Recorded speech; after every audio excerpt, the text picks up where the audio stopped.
Olá, eu sou a Carol Nogueira e esse é o Item Mais da CNN. Em nenhum momento, desde que a primeira morte foi registrada aqui em São Paulo tinha ficado sem nenhuma morte por Covid-19 em 24 horas. Então, sim, há muito motivo para se comemorar. E além das mortes que diminuíram, os números de casos também. Para você ter uma ideia, nas últimas 24 horas, nós tivemos 359 casos em todo o estado. Eu bem lembro, e você vai lembrar também, que em abril, maio, ali no novo ápice que tivemos da pandemia, eram milhares de casos por dia, centenas de mortes por dia. Então, chegar nesse momento, com 30% de ocupação de UTI, sendo que nós tivemos 90% de ocupação, é realmente ver o quanto que a vacinação tem funcionado. Para quem duvidava ainda, eu acho que maior prova não há. E não é só em São Paulo, como você bem disse, 9 estados não registraram mortes por Covid-19 e o Acre não registra nenhuma morte pela doença há 13 dias. Acre, Amapá, Goiás, Minas Gerais, Piauí, Rondônia, Roraima, São Paulo e Sergipe foram alguns estados que tiveram uma ótima notícia recentemente. Registraram os primeiros dias sem mortes por Covid-19 desde abril de 2020. Isso acontece à medida em que avança a vacinação contra a doença em todo o país. Os dados de regressão da pandemia no Brasil abriram caminho para a retomada de uma série de atividades, incluindo o funcionamento praticamente normal do comércio e a presença de público em eventos culturais e esportivos. A redução dos números de mortes e de novos casos contribui para uma situação mais otimista aqui no Brasil. Mas o OMS fez um alerta de uma quarta onda do novo coronavírus na Europa. O inverno no continente pode dificultar o combate à doença. A Organização Mundial da Saúde alertou que a Europa enfrenta uma ameaça real de volta da Covid-19. A OMS afirmou que os países europeus devem trabalhar mais para evitar que a doença se espalhe em meio ao aumento de novos casos e mortes em partes do continente europeu. O chefe da OMS para a Europa disse que as táticas de reação aos surtos devem ser mudadas para evitar que eles aconteçam em primeiro lugar. Acrescentou que as taxas de transmissão atuais estão se aproximando de níveis preocupantes, impulsionados pelo avanço da variante Delta. A região relatou um aumento de 6% de novas infecções na semana passada, em comparação com a semana anterior. O número crescente de casos, especialmente na Europa Oriental, gerou um debate sobre a reimplementação de restrições e sobre como convencer mais pessoas a tomarem a vacina. O diretor de emergências da OMS, Mike Ryan, disse que alguns países europeus têm uma cobertura vacinal abaixo do ideal, apesar da disponibilidade de vacinas, e concluiu que se trata de um sinal de alerta para o mundo ver o que está acontecendo neste momento na Europa. Depois desse alerta da OMS, a Fundação Oswaldo Cruz também se pronunciou sobre a situação no Brasil. Segundo a Fiocruz, não é hora do Brasil relaxar. Os pesquisadores do Observatório da Fiocruz dizem o seguinte, que para a gente não repetir o cenário que a gente tem visto na Europa, nós brasileiros não podemos relaxar. A orientação é manter aquilo que a gente já vem fazendo, o uso de máscara, o distanciamento social, enquanto o país atravessa e vai avançando na cobertura da vacina. A fase atual do Brasil, definida pela Fiocruz, é a seguinte, de maior alívio, mas não de menor preocupação, Márcio. Só para a gente ter uma ideia, cerca de 121 milhões de pessoas estão com o ciclo vacinal completo aqui no Brasil. Só que esse número representa 56,9% da população que está totalmente imunizada, com aquela dose única ou com as 2 doses. Um número bem abaixo dos 80% ditos pela Fiocruz, que é um número aí ideal para que a gente tenha mais segurança no combate ao vírus. Portanto, apesar da flexibilização do uso de máscara, a gente viu aqui no Rio de Janeiro, em outros lugares, não dá para relaxar não. Na semana passada, a Alemanha relatou recorde no número de casos diários de Covid-19 desde o início da pandemia. O cenário no mundo demonstra que países com baixa adesão vacinal têm sido os mais afetados por novos casos de Covid. É o caso do leste europeu, onde Bulgária, Ucrânia e Rússia estão entre os locais com altas taxas de infecção. E é sobre isso que vamos falar agora, com a ajuda da Tânia Chaves. Ela é infectologista e especialista em medicina do viajante. Doutora Tânia, muito obrigada por conversar conosco e estar nesse Item Mais para falar de Covid e dos cuidados, porque ainda estamos vivendo uma pandemia, doutora. Bem-vinda. Prazer aqui poder contribuir com informações o mais possível esclarecedoras para a população. Doutora, para começarmos então nossa conversa, queria falar da comemoração que tivemos no Brasil nos últimos dias. Tivemos em 24 horas alguns estados que não registraram mortes por Covid-19. Por quê? Chegamos a esse resultado. Podemos dizer que a pandemia se aproxima do fim, doutora? Eu não diria que a pandemia está chegando ao fim no Brasil, porque para chegar ao fim ao Brasil, ela tem que chegar ao fim no mundo inteiro, porque enquanto todos não estiverem totalmente protegidos, ninguém vai estar. Não adianta o Brasil estar totalmente vacinado, a Europa, se o resto do mundo não vai estar. Na minha avaliação, sem dúvida nenhuma, o que nós observamos no cenário epidemiológico no Brasil, sem dúvida, se deve à vacinação.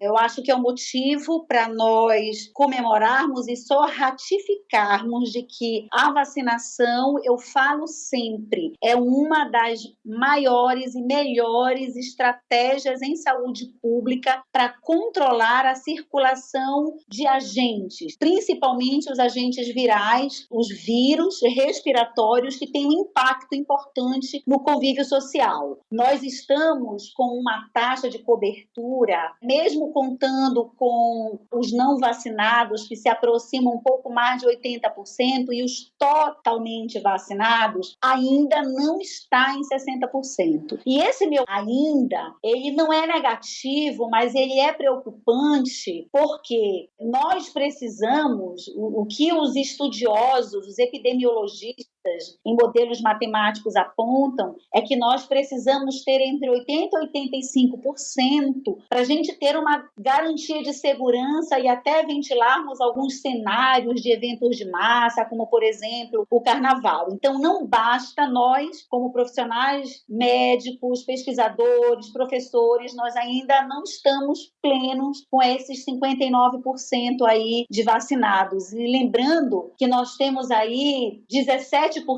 um pouco mais, um pouco menos, daqueles que ainda não receberam o esquema vacinal completo. E aí nós precisamos montar nossas estratégias, desde a criação de postos volantes, envolver diferentes segmentos da sociedade, organizações sociais, para a gente alcançar esse público. Porque se tem uma coisa que nós fazemos muito bem, e isso já está ratificado no mundo e aqui entre nós ao longo dessa pandemia, é vacinar. A senhora traz esse percentual necessário para garantir a realização, por exemplo, de grandes eventos como o Carnaval. Um percentual de totalmente imunizados em torno de 80% a 85% da população. Mas já falamos, por exemplo, doutora, do Réveillon agora, no fim do ano, eventos sendo retomados, vida voltando a um novo normal. Mas voltando, novo normal eu digo porque acontece essa retomada com uso de máscaras, álcool em gel, enfim, alguns cuidados necessários. Minha pergunta é essa reabertura toda que estamos vendo, esse otimismo todo que estamos acompanhando do brasileiro, que vai tomando coragem, vai voltando aos poucos com a sua rotina de vida. Tudo isso é muito prematuro? Não colocaria prematuro, mas eu diria que nós temos que estar otimistas, atentos e fortes, porque é aquilo que a gente comentou, não é o suficiente,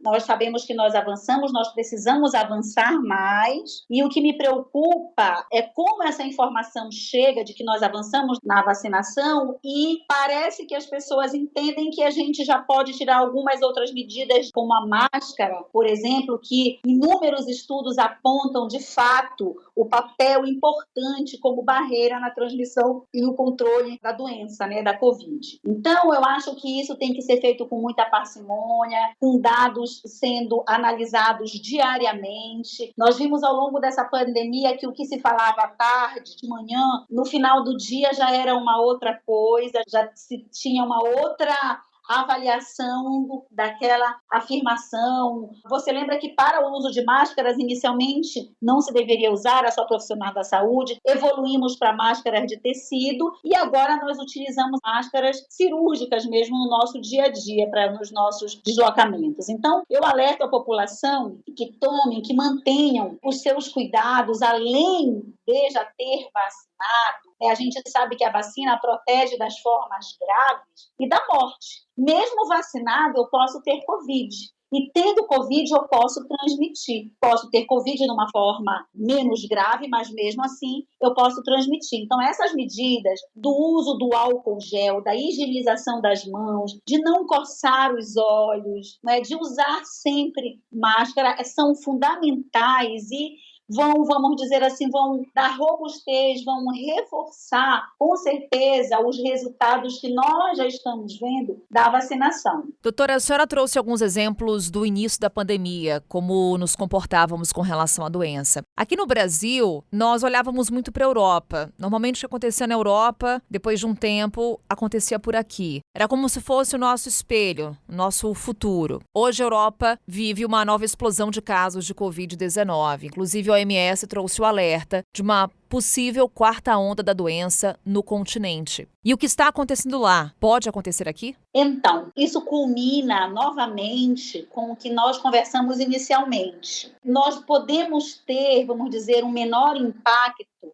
se a gente conseguir avançar com esses 59% aí, chegar a mais de 80% dos completamente vacinados. Mesmo assim, a gente corre o risco, especialmente, que quando o vírus está circulando, ele tem maior condição de se diferenciar em outras variantes, de sofrer mutação. A gente já sabe, muitos dos nossos colegas, microbiologistas, virologistas têm falado desde o começo de que a persistência desse vírus, dessa circulação, é o que faz ele se diferenciar. E o que a gente observa na Europa? Uma resistência da população europeia em vacinar. E é justamente nesses países, né, que se observa esse avançar em que a Organização Mundial da Saúde já coloca que a Europa pode ser novamente o novo epicentro da pandemia. E aí você fala, e as viagens? Eu acho, a minha recomendação hoje para você, para quem está me ouvindo, para mim, é que façam viagens somente se elas forem essenciais. Isso é uma coisa. E a outra coisa é que antes de viajar, procure consultar um profissional ou consulte as páginas das organizações de saúde nacionais, internacionais e se informe sobre a situação epidemiológica daquele local. Eu sempre falei que pior que adoecer é adoecer longe de casa. E pior que ter Covid é ter Covid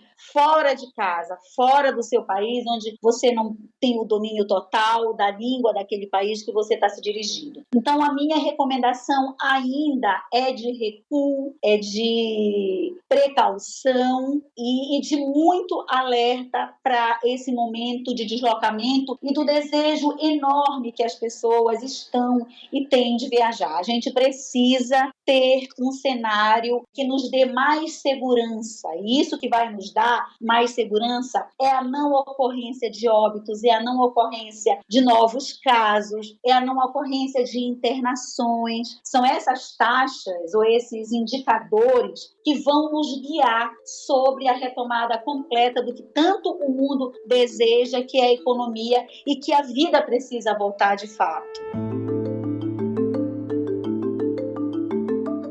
Apesar do aumento de casos de Covid-19 na Europa, as restrições para quem viaja a trabalho ou estudo têm sido relaxadas aos poucos. Boa parte das fronteiras no mundo foram reabertas para turistas. Cada país tem suas próprias regras, que vão desde a exigência ou não de teste negativo para a Covid-19 ou contratação de seguro-saúde, à necessidade de preenchimento de formulários sanitários ou pedidos de autorização prévia de viagem. Ainda que um turista vindo do Brasil totalmente vacinado consiga desembarcar em algumas das nações que reabriram as fronteiras, não é garantido que ele vai conseguir transitar por outros países da Europa, por exemplo. Viagens internacionais em tempos de pandemia. É sobre isso que falamos mais um pouco agora com a Tânia Chaves, que volta com a gente. Doutora, na primeira parte desse episódio detalhávamos os cuidados para o viajante e a senhora recomendava. O ideal é evitar viagens internacionais nesse momento e a senhora trouxe alguns elementos que temos que estar atentos ao programar uma viagem. O que temos que olhar? Quais são os critérios para uma viagem internacional nesse momento? A gente viu, por exemplo, Estados Unidos reabrindo as fronteiras. Uma viagem agora, para qualquer país do mundo. O que esse viajante tem que colocar na sua conta, na sua bagagem? Bom, eu acho que a primeira conta é uma reflexão se essa viagem ela é essencial. Primeiro ponto. Tá? Vamos lá. Depois, procurar saber como é que está a situação da pandemia naquele destino. Depois,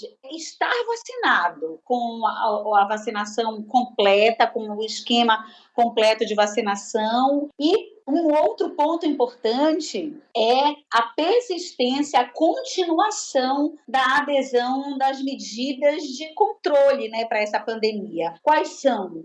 O uso de máscaras, até alguns estados avaliam essa retirada da máscara. Eu acho que isso é muito prematuro no nosso país. Então, a continuação do uso de máscaras, da higienização das mãos, isso é fundamental. E uma coisa importante, né? Alguns países, a gente sabe que as exigências, elas variam de país para país. Tem país que exigem não só o certificado da vacinação, o passaporte de vacinação, mas o teste, né, a testagem, o RT-PCR até 72 horas antes da viagem e depois da viagem.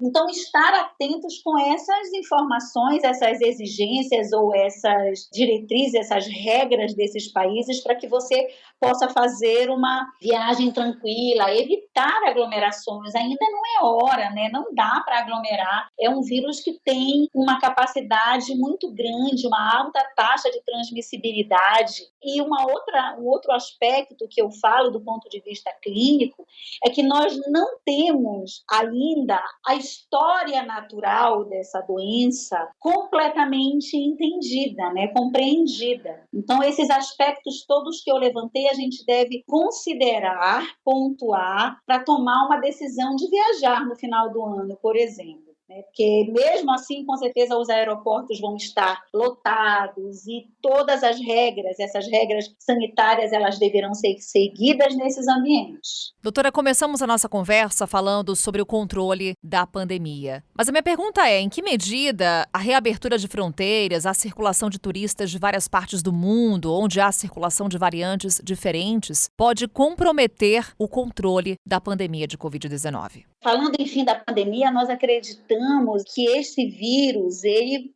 seguirá o seu ciclo como um vírus endêmico e exemplo do que acontece com a influenza, que é a gripe, ocorrerem surtos ou epidemias um pouco mais graves, né, em determinados locais. E a circulação de pessoas, ela pode sim contribuir para a expansão. Por quê? Porque as pessoas elas podem carrear novas mutações e para isso nós precisamos, para controlar como a gente pode fazer isso. Não é?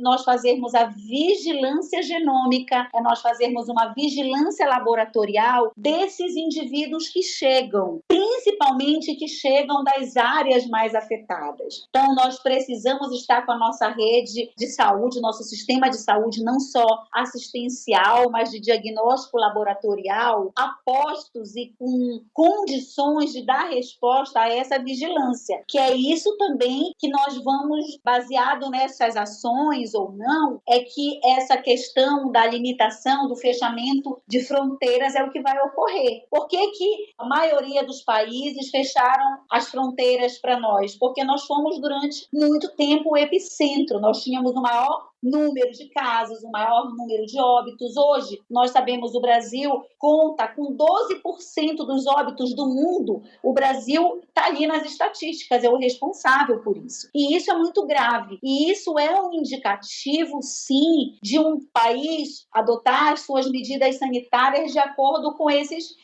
números que nós comentamos, e especialmente a esses números de diagnóstico, de vigilância, de uma detecção rápida desses vírus que esses viajantes podem estar portando. Doutora Tânia Chaves, muito obrigada por conversar conosco aqui no Item Mais, passar todas as orientações e falar, claro, sobre essa doença que ainda nos assusta muito. Obrigada, doutora. Eu que agradeço e só lembro a todos, completem, por favor, o seu esquema de vacinação e lembrar que a vacinação, somada às medidas que nós comentamos, o uso das máscaras, higienização das mãos, com certeza serão somados todos esses esforços para a gente chegar ao fim da pandemia. Muito obrigada. Obrigada, doutora. Foi um grande prazer.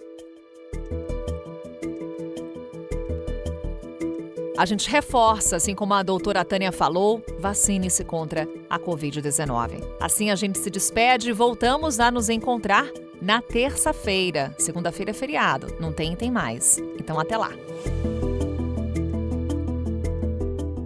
Com a minha apresentação, Carol Nogueira, esse podcast foi produzido pela Maremoto para a CNN Brasil. Roteiro e pesquisa, Maíra Alfradique.